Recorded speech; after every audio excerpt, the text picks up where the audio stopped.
போதாது, இட்லி இருந்தா போதாது, என்ன வேணும்? சோ அந்த சத்திரியை உங்கள் வாழ்க்கைக்காக உருவாக்கிக் கொள்ளதான் இந்த ஒரு கலைப்பயிற்சிக்காக வந்திருக்கின்றீர்கள். சரியா? இன்னொரு நிகழ்வை சொல்கிறேன். இது அகில உலக அளவில் பேசப்பட்டிருக்கிறாங்க. சென்ற ஆண்டு துபாயிலே அகில உலக கல்வி மாநாடு நடந்தது. அதுல கலந்து கொள்ளக்கூடிய வாய்ப்பு எனக்கு கிடைச்சது. நீங்க உங்க பிள்ளைங்க ஸ்டெம் எஜுகேஷன் அப்படின்னு சொல்லுவாங்க, கேள்விப்பட்டிருக்கீங்களா? இந்த ரோபோட்டிக்ஸ் எல்லாம் சொல்லி கொடுத்தாங்க. Stem education, science, technology, engineering and mathematics. அதுக்கு கூட அந்த ஒரு காரியத்தை சேர்க்கணும்னு முடிவெடுத்தாங்க. ஒரு ஏ அந்த ஸ்டெம் எஜுகேஷன் இப்ப என்னதாயிருக்கு தெரியுமா? Steam education. ஸ்டீம் நீரா இல்லையா? ஏ அது சேர்த்து ஏ வந்து ஆர்ட்ஸ், கலை, நுண்கலை. அந்த நுண்கலைக்குள்ள வரக்கூடியதுதான் தையலும் ஆகியம். அப்படிப்பட்ட நுண்கலைகளை நீங்கள் கற்றுக்கொள்ள வந்திருக்கிறீர்கள். ஏதோ நேர போக்கிற்காக வந்ததாக இதை எடுத்துக்கொள்ளாதீர்கள். உங்களுடைய வாழ்வையும் உங்களுடைய வருமானத்தையும் வளப்படுத்திக் கொள்ளக்கூடிய ஒரு வாய்ப்பாக பாருங்கள். எந்த அளவுக்கு என்றால், இந்த நிறுவனத்திலே படித்து சென்றவர்கள் பலர் தானாக தொழில் செய்து முன்னேறி இருக்கின்றார்கள், முன்னேறி கொண்டிருக்கின்றார்கள். தனியாக கடை நடத்தி கொண்டிருக்கின்றார்கள், பயிற்சி வழங்கிக் கொண்டிருக்கின்றார்கள். எந்த அளவுக்கு என்றால், திருமதி லாவண்யா அவர்களும் இங்கு பயிற்சி மாணவியாக இருந்தவர் தான், இன்று ஆசிரியராக மாறி இருக்கின்றார். சரியா? சோ இந்த நல்ல வாய்ப்பை பயன்படுத்தி நீங்கள் வளர்ச்சி காண வேண்டும் என்று உங்களை முதற்கண் அன்போடு வாழ்த்துகின்றேன். இரண்டாவதாக, ரெண்டுமே ஆடை சம்பந்தப்பட்டது இல்லையா? ஆள் பாதி ஆடை பாதின்னு சொல்லுவாங்க. மனிதன் உணவு இல்லாமல் இருக்கலாம், ஆடை இல்லாமல் இருக்க முடியுமா? முடியாது. ஆனால் இன்று மனிதன் ஆடை மட்டுமல்ல, அழகான ஆடை உடுத்த ஆசைப்படுகின்றார். அண்மையிலே தொழில்துறை அமைச்சர் பேசிக் கொண்டிருந்த போது, இந்தியாவிலே அதிலும் குறிப்பாக தமிழ்நாட்டிலே வரக்கூடிய 30 ஆண்டு ஆடை தொழில், அழகு தொழில், காஸ்மெட்டிக்ஸ், அப்புறம் உணவு தொழில், இது மூன்றும் பின்னோக்கி செல்லாது, முன்னோக்கி தான் சொல்லும் என்று சொல்லியிருந்தார். இந்த 3 தொழில்களிலும் ஈடுபடக்கூடியவர்கள் நிச்சயமாக வருமானத்தை பெற்றுக் கொள்வார்கள், வளர்ச்சியை பெற்றுக் கொள்வார்கள் என்று சொன்னார். அது உண்மைதான். ஏனென்றால் இந்த தொழில் நிரந்தரமானது. மனித பண்பாடு இருக்கும் வரை இந்த தொழில் வளர்த்து கொண்டேதான் இருக்கும். எனவே இதை தொழில் ரீதியாக நீங்கள் கற்று தேர்ச்சி பெற வேண்டும் என்று அன்போடு கேட்டுக்கொள்கின்றேன். அதற்கு என்ன செய்யணும்? சரியாக 10 மணிக்கு வகுப்பு தொடங்கும். முன்னாடி 9:30 தொடங்கிட்டு இருந்தோம். நீங்க பிந்தி வந்தா, நேரமாக சரியான நேரத்துக்கு வந்தவர்கள் உங்களை முந்தி விடுவார்கள். சரியா? தையல் எத்தனை மணிக்கு தொடங்குறீங்க? 10 மணிக்கு உங்களை விட்டு கொடுக்க மாட்டாங்க. பார்த்தீங்க, ஒரு நாள் 10 மணிக்கு எல்லாரும் வரீங்களா? நான் பிந்தி வர்றதுனாலே என்னமோ பலர் பிந்தி வர்றீங்க. எனக்கு தெரியும், நீங்க பாட்டு பாடுறதுக்காக எனக்கு தெரியும். இன்னைக்கு 10-13 தான் பாட்டு பாடுறீங்க.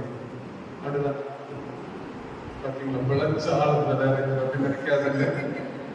நான் கவனித்துக் கொள்வேன். பொறுப்புல இருக்கிறதுனால நாங்கள் பார்ப்போம். சரியாக 10 மணி. சரியா? ஏன்னா பிள்ளைகளே, இது ஒரு சாதாரண பயிற்சி கிடையாது. இது ஒரு நிறுவனம்.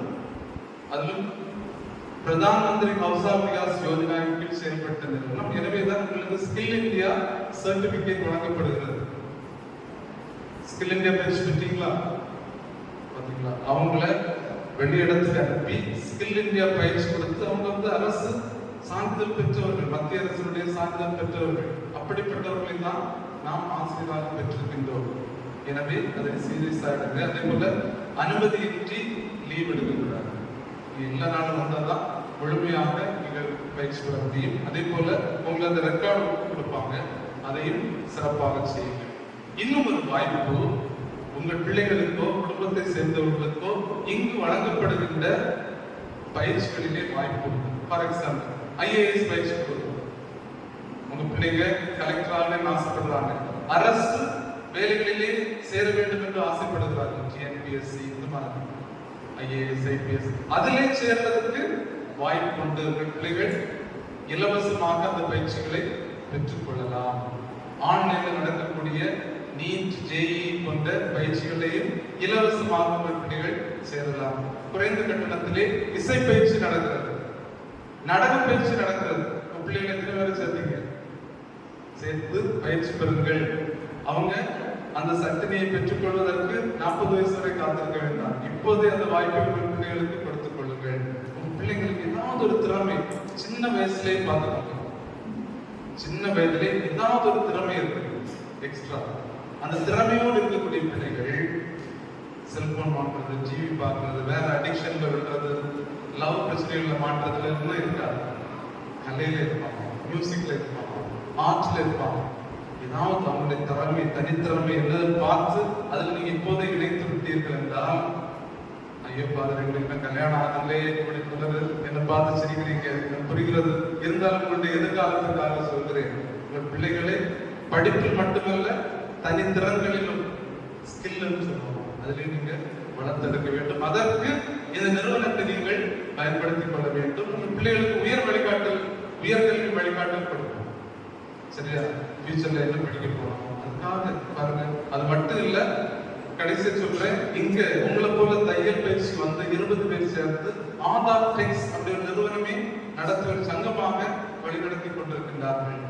நீங்கள் விரும்பினால் உங்களை 20 பேர் சேர்ந்தா உங்களை அவங்க ஒரு வருஷத்துக்கு 8 லட்சம் ரூபாய் லோன் கொடுக்குறாங்க, கல்வி உதவி கொடுக்குறாங்க. சரியா? அதே போல ஒரு சங்கமாக அமைக்க வேண்டும் என்பது எங்களுடைய ஆசை. இந்த பெரிய பேட்ச் ஆசிரியருடைய வழிகாட்டுதலோடு நீங்களும் சங்கமாக உருவாக்க வேண்டும் என்று அதோடு கேட்டுக்கொள்கின்றேன். ஒரு சின்ன கமெண்ட், இது ஒரு பெரிய இயற்கை சூழலுள்ள இடமாக நான் மாற்றிருக்கோம். இந்த பகுதியில் இருந்தவங்களும் தெரியும், 10 வருஷத்துக்கு முன்னாடி கட்டாந்தரைய இன்னைக்கு நல்ல உள்ள ஆக்சிஜன் கிடைக்காதனால பசுஞ்சோலையாக மாற்றிட்டு இருக்கிறோம். இந்த இடத்தை பராமரிக்க வேண்டியது உங்களுக்கு செடி கொடுக்கிறது, இங்க உள்ள கொய்யாக்காவை மாங்காவை பறிக்கிறது, அப்படிதானா? யாரோ கேட்டதுக்கு சும்மா காட்சி கிடக்குன்னு சொன்னாங்க. இல்ல மகளே, யாரோ கஷ்டப்பட்டு நட்டு வளர்த்து இல்லையா, நீங்க வேணா பறிச்சு தாங்க. ஏன்னா எங்களுதான் எப்ப குத்தி கனியும் என்பது தெரியும். பிஞ்சுகளை பறிச்சு கடிச்சு போடுறோம். இல்ல பேசு ஃபாதர் எங்களுக்கு வேணும்னு சொல்லி நான் பறிச்சு தருவேன். பல பறிச்சு கூட நாங்க பறிச்சு இல்லையா? அப்படின்னா நல்ல ஒரு உறவு வளரும். சுவாக இந்த வளாகத்தையும் நீங்கள் தூய்மையாக, தூய்மை ரொம்ப முக்கியம். உங்க ஏரியாக்கள்ல துணியோ உங்களுடைய அந்த வேஸ்ட்களோ தயவு செய்து போடாதுங்க. அதுக்கான இடங்களிலே போடுங்கள். நல்ல ஒரு கற்றல் அனுபவத்தை இந்த இடத்திலிருந்து நீங்கள் நிச்சயமாக பெற்று செல்வீர்கள். அது மட்டுமல்ல, முடிச்சு போற நேரத்தில் போறதுக்கே தோணாது. ஒரு குடும்ப உறவை உருவாக்கி கொண்டு செல்வீர்கள் இல்லையா? மாறி மாறி உங்க வீட்டுக்கு உள்ளவங்க, உங்க மதத்தை சார்ந்தவங்க அப்படி இருக்காது. நல்ல பழகுங்க மாறி மாறி. எவ்வளவு பெரிய ஒரு வாய்ப்பு இல்லையா? ஒரு மத நல்லிணக்கத்தை, சமூக நல்லிணக்கத்தை உருவாக்க, உறவுகளை வளர்த்துக் கொள்வதற்கான நல்ல ஒரு வாய்ப்பு. ஒரு குடும்பமாக மாறி செல்லுங்கள். அதற்கு நிச்சயமாக எங்களுடைய பணியாளர்களும் எங்களுடைய ஆசிரியர் பெருமக்களும் உதவுவார்கள். சோ இந்த பயிற்சி சிறப்பாக அமைய என்னுடைய அன்பான வாழ்த்துக்களை தெரிவித்து விடைபெறுகிறேன்.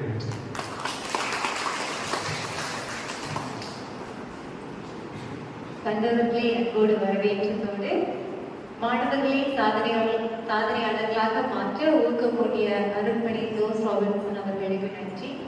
தொடர்ந்து ஆசிரியரை வழங்க அருண்மணி சுரேஷ்ராஜ் அவர்களை அன்புடன் அழைக்கிறேன்.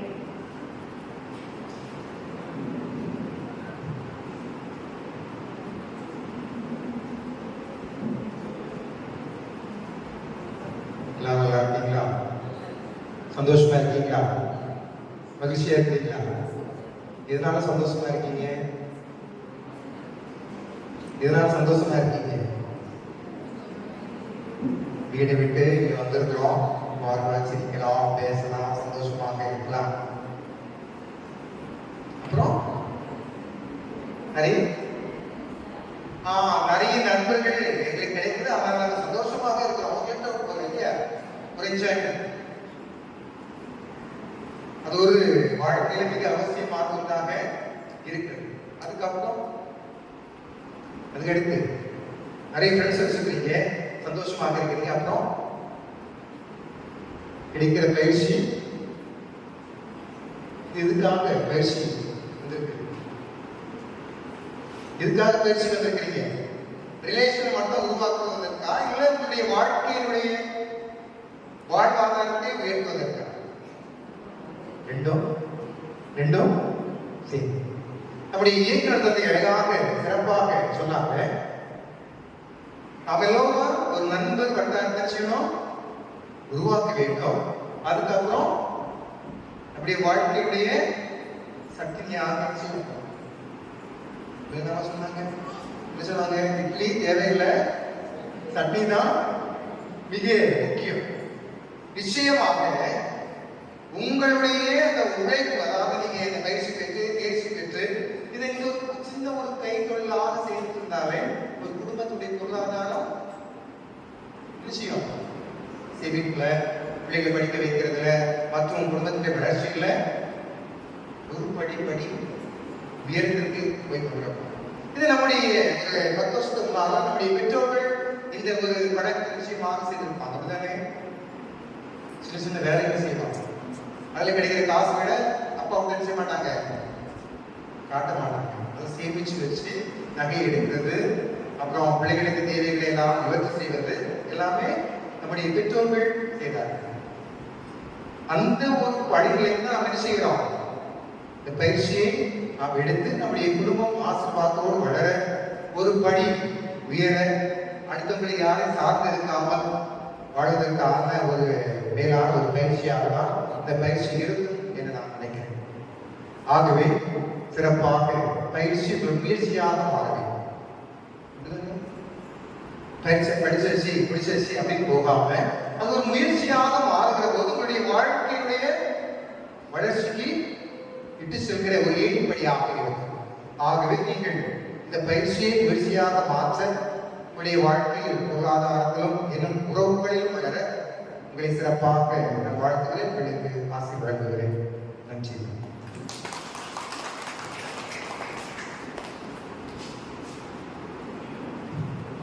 நகைச்சுவை உணர்வோடு நற்பண்புகளில் வளர ஊக்கமூட்டி ஆசிரியரை வழங்கிய அருள்மணி சுரேஷ்ராஜ் அவர்களுக்கு நன்றி. தொடர்ந்து ஆசிரியரை வழங்க திருமதி தீகா அவர்களை அன்புடன் வழங்குகிறேன்.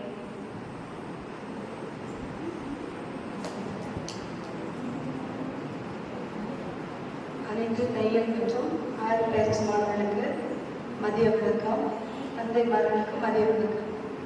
இந்த இடத்துல எல்லாரும் ஒன்று சேர்ந்துருக்கலாம், எல்லாருமே ஒரு இடத்துல இருந்து வரலாம் தானே. பற்பல இடத்துலேருந்து நம்ம இங்கே வந்திருக்கோம். அதுக்கு நமக்கு மெயின் காரணம் இந்த நிறுவனம்.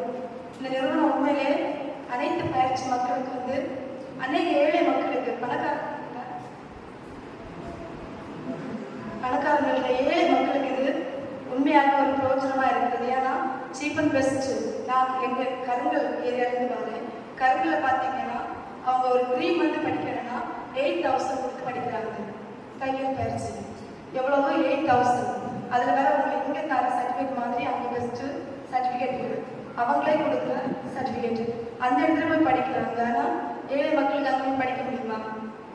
கஷ்டம். அவங்களுக்கு ஒரு மாதம் 200 ரூபாய் எடுக்கிறதுக்கே இங்கே நம்ம ஃபீஸ் 600 ஆகுது. அந்த 600ல 200 ரூபாய் ஒரு மந்த் எடுக்கிறதுக்கு சில பிள்ளைங்க உண்மையிலே கஷ்டப்படுறாங்க. அம்மா இல்லாத பிள்ளைங்க வராங்க, அப்பா அம்மா இல்லாம பிள்ளைங்க வராங்க. அப்படி நம்ம ஏழை பிள்ளைங்களை படிக்கிறதுக்குனாக வச்சிருக்கிற ஒரு நிறுவனம் தான் என்னது இந்த அன்னையாண்டா பயிற்சி மையம். இதுல நீங்க மட்டும் நன்மை பெற்ற கூடாது.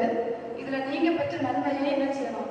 மற்றவங்களுக்கு போய் சொல்லணும். சிலவங்களுக்கு படிக்கணும் நல்ல ஆசை இருக்கும், ஆனா அவங்களுக்கு படிக்கிறதுக்கு வாய்ப்பு இல்லாம இருக்கும். அப்படிப்பட்ட பிள்ளைங்களுக்கு நீங்க எப்படி சொல்லும்போது இந்த இடத்துல அவங்க பயிற்சி பெறதுக்கு ஒரு முயற்சியா இருக்கும்.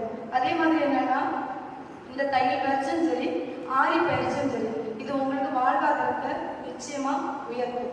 ஏன் நான் சொல்றேன்னா, நம்ம வீடுகளே சும்மா நிறைய வீட்டில் என்ன செய்ய மாட்டாங்க, வெளியில வேலைகளுக்கு அனுப்ப மாட்டாங்க. அப்படி இருக்கிற பெண்களுக்கு இந்த கைத்தொழில் ஒரு பெரிய உதவியா இருக்கு. நம்மளால என்ன செய்ய முடியும்? ஒரு வருமானத்தை ஈட்ட முடியும், ஒரு தன்னம்பிக்கை நம்ம கொடுக்குறாங்க. யார்கிட்டையும் போய் நம்ம என்ன செய்யலாம்? ஒரு கஷ்டமான சூழ்நிலையில நிற்க வேண்டிய நிலைமை இல்லாம நம்மளாவே சுயமா என்ன செய்யலாம்? சம்பாதிக்க வேண்டிய ஒரு வாய்ப்பை உருவாக்கி தருது. ஒரு பிளவுஸ் தச்சா இன்னைக்கு எவ்வளவு ரூபா? நீங்க கொடுத்து தச்சிருப்பீங்களா? எவ்வளவு ரூபா? 250, 300 கடையில் கொடுத்துச்சிங்களா 500. 500 இருக்கா? எந்த டிசைனும் இல்லாம 500.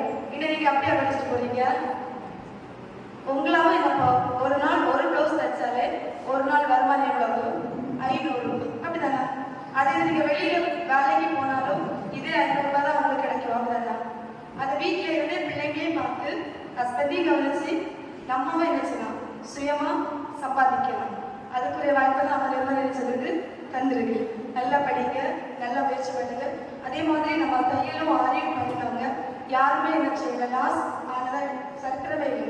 ஏன்னா நம்ம முதலீடு போட போறதில்லை. நம்ம முதலீடை வாங்க தான் போறோம். அப்படிதான் தச்சு கொடுக்குறோம், ரூபாய வாங்குறோம். நம்ம நிறைய முதலீடு போட்டு நஷ்டம் அடைய போகல. நம்ம என்ன செய்வோம்? ரூபாயை நம்ம வாழ்வுக்கு ஈட்டுதான் எடுக்கிறோம். கையின் பிரயாசம் என்ன செய்யுது? அதிகமா வருது. இதனால் நம்முடைய தேவைகள் என்ன செய்யலாம்? நிறைவேற்றப்படலாம். படலாமா? படலாம். நிறைவேற்ற கண்டிப்பா படுறோம். நமக்கு ஒரு சின்ன ஒரு பூ வாங்கினாலும் யார்கிட்ட கேட்க இல்லைன்னா சின்ன பிள்ளைங்க பண்ணிப்பாங்க, அம்மா எனக்கு 50 ரூபாய் தாங்க. நம்ம என்ன செய்வோம்? கல்யாணம் ஆனவங்க என்ன செய்வோம்? ஹஸ்பண்டை பண்ணிப்போம், எனக்கு ஒரு 50 ரூபாய் தாங்க பூ வாங்கணும். அவர் என்ன சொல்றாரு? 30. பிள்ளைங்களுக்கு அம்மா கொடுத்துருவாங்க. ஏன்னா நம்ம பிள்ளை ஆசையா கேட்கறாங்க. ஹஸ்பண்ட் ஒய்ஃப் கேட்டா என்ன சொல்லுவாங்க? உனக்கு கண்டிப்பா பூ முக்கியமா கேட்பாங்களே, கேட்க மாட்டாங்களா? அந்த மாதிரி ஒரு சூழ்நிலை நம்ம அவங்கள்ட்ட போய் நிற்காம நம்மவாவே என்ன செய்யலாம்? சுயமா சம்பாதிச்சு நம்முடைய தேவைகளை என்ன செய்யலாம்? நிறைவேற்றக்கூடிய ஒரு பயிற்சி நமக்கு வந்து தையல் பயிற்சியும் ஆரி பயிற்சியும். அதில் இதில் வந்து கரெக்டா டைம் கீப் அப் பண்ணுங்க. கரெக்டா 10 மணிக்கு என்ன செய்யுங்க வாங்க. சிலவங்க 9 மணிக்கு வருவாங்க, 10:10க்கு வராங்க. ஆனாலும் கரெக்டா டைம் வாங்க. சரியா? டைம் வாங்க. பயிற்சியை நல்ல முறையில் கற்றுக்கொள்ளுங்க. இப்படி ஒரு நிறுவனம் இருக்கு, ஏழை மக்களுக்காக உருவாக்கப்பட்ட ஒரு நிறுவனம் இருக்குன்னு வச்சுங்க. அநேகருக்கு போய் சொல்லுங்க. அவங்களும் வந்து என்ன செய்யட்டும்? நன்மை பெற உங்கள் அனைவருக்கும் வாழ்த்துக்கள். நீங்கள் நல்ல கலைஞர்களா இதிலிருந்து வெளியில் போக என்னுடைய மனவார வாழ்த்துக்கள். அது மட்டும் இல்லை, நீங்க என்ன செய்யுங்கன்னா சிலவங்க என்ன செய்யலாம், நான் படிச்சுட்டு முடிஞ்சு அப்படின்னு இருக்காம உண்மையாகவே நீங்க என்ன செய்யுங்க? ஒரு தொழில் 4 பேர் சேர்ந்து செய்யலாம், 5 பேர் சேர்ந்து பண்ணலாம். ஒரு தொழில் முனைவர்களா என்ன செய்யுங்க? வாங்க, சோர்ந்து போகாம உற்சாகத்தோட என்ன செய்யுங்க? படிங்க. வாழ்த்துக்கள்.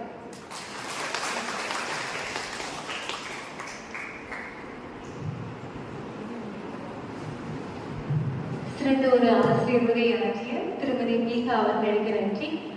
தொடர்ந்து நன்றியுரை அருண்மணி ஆண்ட்ரூஸ் அவர்கள். அனைவருக்கும் மகிழ்ச்சியான மதிய வணக்கம். நிகழ்ச்சியுடைய இறுதி கட்டத்திற்கு வந்திருக்கிறோம்.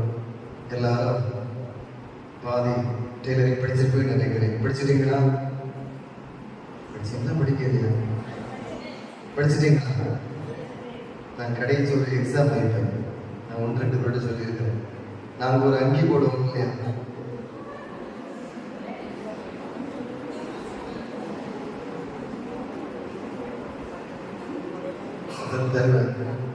யாரு தச்சு தராங்கன்னு பார்ப்போம். அப்படிதானே?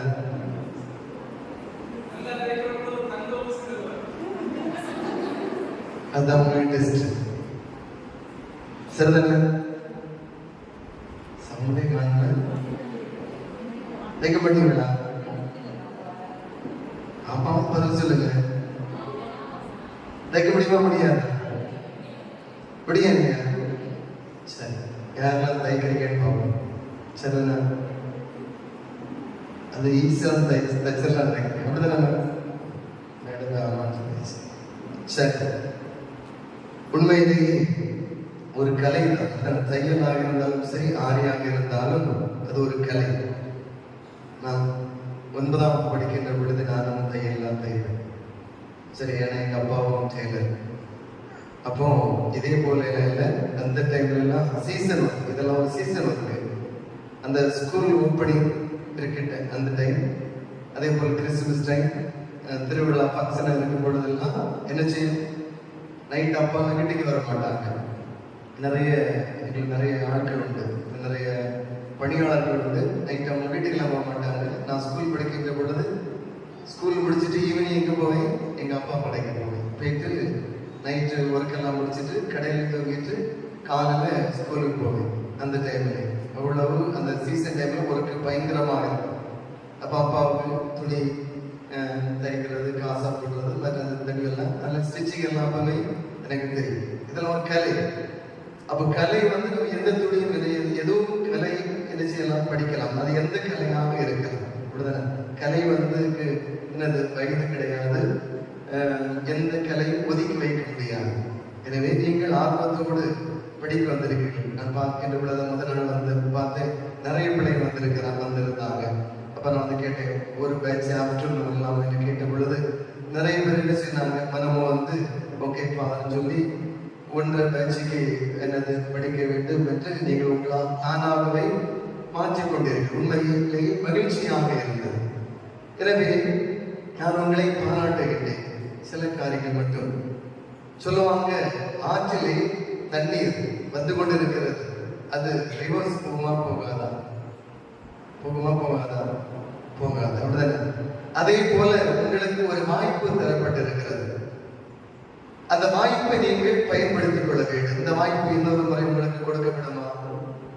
கொடுக்கப்படாது. இந்த டைம் வந்து இன்னொரு முறை உங்களுக்கு தரப்படுமா? தரப்படாது. அப்ப அந்த டைம் நீங்க என்ன செய்ய வேண்டும்? பயன்படுத்திக் கொள்ள வேண்டும். நிறைய பேர் ஃபாதர் சொன்னாங்க, ஆசிரியர் சொன்னாங்க, எனவே நீங்கள் 10 மணிக்கு என்றால் 9:50 என்ன செய்ய வேண்டும்? என்ன செய்யணும்? தயாராக இருக்க வேண்டும். நான்லாம் படிச்ச இடத்துல ஒரு நிமிஷம் பின்னாடி வந்தா விரட்டி விடு, நாளைக்கு வாங்க, இடத்துல வேலை செய்தவங்களுக்கு தெரியும், நான் விட மாட்டேன். சரி, இது நீங்க குடும்பஸ்திரிகள் நிறைய பேர் இருக்கிறீங்க, பிள்ளை பண்றவங்க எல்லாம் இருக்கிறாங்க, உங்களுக்கு தெரியும் கரெக்ட் டைமுக்கு இருக்கணும். அப்படிதானே? என்னெல்லாம் உங்களுடைய ஆளுமையை வெளிப்படுத்துகிறது, உங்களுடைய ஆர்வத்தை வெளிப்படுத்துகிறது. அதுவும் உங்களுடைய என்னது படிக்கின்ற, அதுவும் என்னது உங்களுடைய கலையை நீங்கள் படிக்க வேண்டிய ஆர்வத்தை வெளிப்படுத்துகிறது. எனவே என்ன செய்ய வேண்டும்? காலையில் 10 மணி என்றால் 9:55 நீங்கள் உங்களுடைய இடத்தில் இருக்க வேண்டும். மதியம் 9:30 என்றால் 1:25 நீங்கள் என்ன செய்ய வேண்டும்? இருக்க வேண்டும். சரியா? இருப்பீங்களா? ஒன்று. இரண்டாவது என்ன செய்ய வேண்டும்? நீங்கள் படித்து முடித்தவற்றை இன்னொருவருக்கு நீங்கள் என்ன செய்ய வேண்டும்? அறிமுகப்படுத்த வேண்டும். நான் படித்த இன்பம் இந்த வையகம் பிறகு என்று சொல்வார்கள். அப்படிதானே? அப்போ என்ன செய்ய வேண்டும்?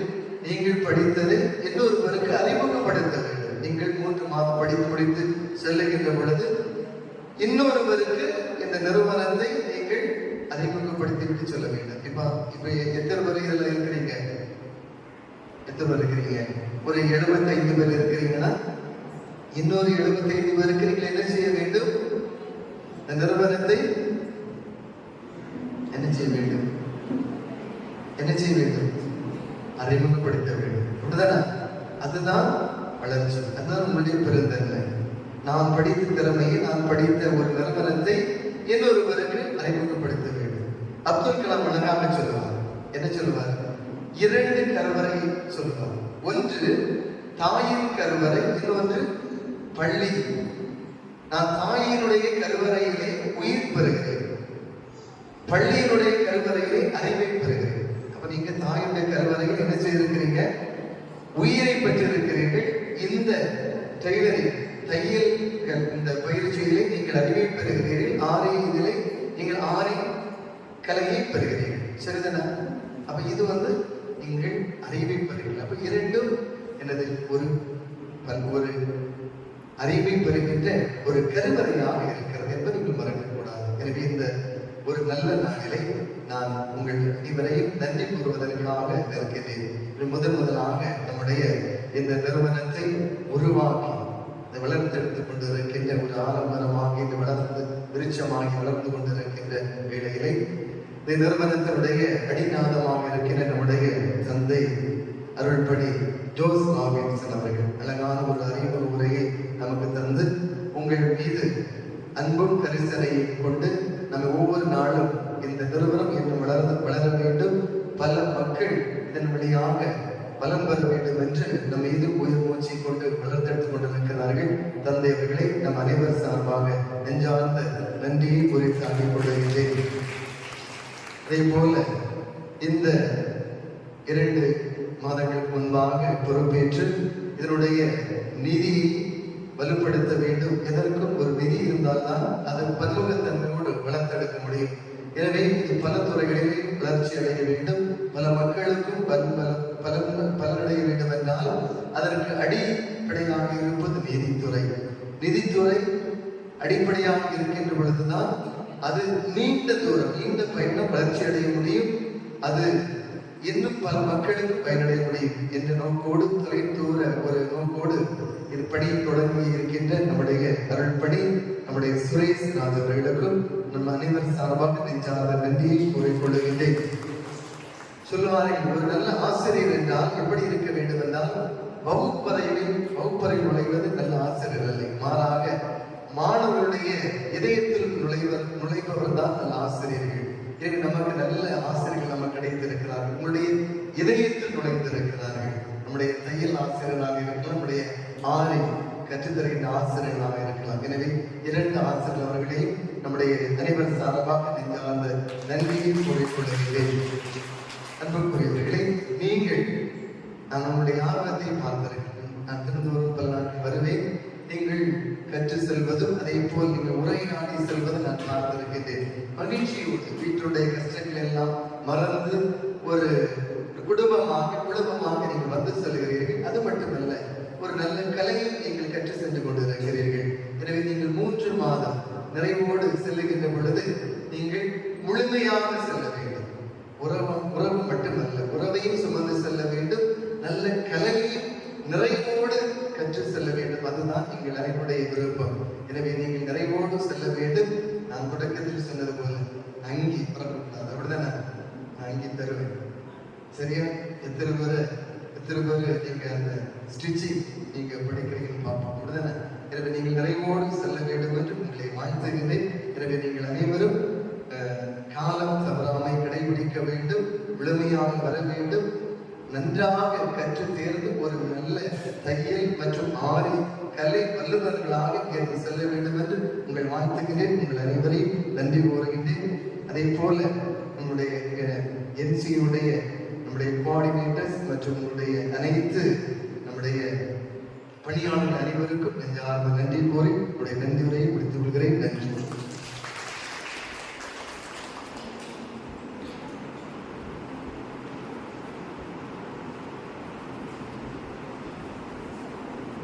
நாட்டுப்பணி. ஜனகன